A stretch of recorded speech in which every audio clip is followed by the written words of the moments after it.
All right, let's check out this arsenal. And I do have a surprise guest. I decided to grace this with his presence. Oh, tricked you, didn't I? And look, he matches the color. Whoop, goodbye. You guys saw the other night some Ryobi stuff. So I didn't bring everything, but just in case some stuff wasn't setting up here. This is the closest thing I have to a gun. This is the light. Ooh, yeah, I can see everything.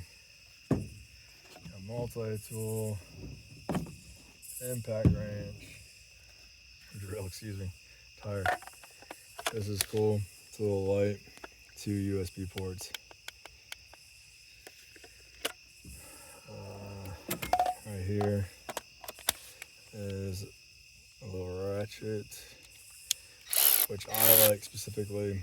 It makes it a lot faster setting up the RV in terms of like the stabilizers. This is an off-brand Ryobi station, but put a battery in here, 2 USB ports. That turns you on. That's what she said. What am I doing wrong? There you go, got a light too. This one right here is pretty handy. So this is the Ryobi one. So on, off, you got light here.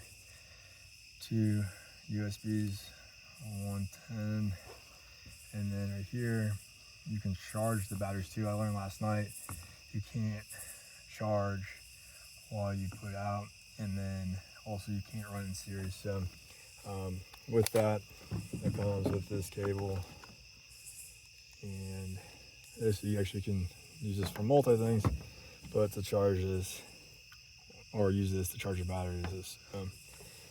And then going online, some miscellaneous stuff. But one thing I wanted to do is underneath the bed, particle board or paneling is coming off. So during the summer with the AC, I'm losing a lot of efficiency. So I wanted to tack that back in. And then I also brought some spray foam to hit the edges. So also I've learned to weapons cases are actually pretty handy for carrying tools. One, you have them all kind of like laid out. It's not one of those silly buckets that everyone likes to use. And I think it packs nicer too and slimmer. And then like when you open it up, it's all there in front of you. So this is not the end all be all, but one of my preferred techniques that I came up with and have started using.